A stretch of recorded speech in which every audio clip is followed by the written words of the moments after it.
Aquí estamos en la preparación del té. En esta ocasión vamos a hacer té de dragón rojo.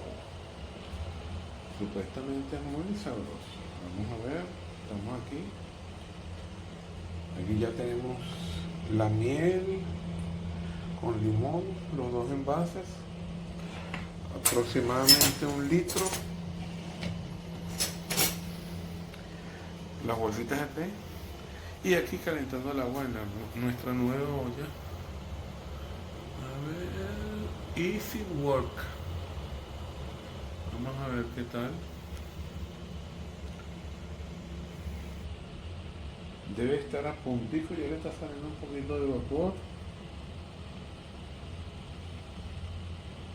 por la válvula. Vamos a ver si hace el típico sonido que estamos esperando.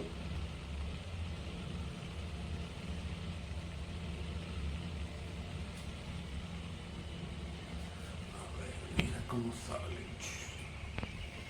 Ya, la magia. Está perfecto. Sí, cariño.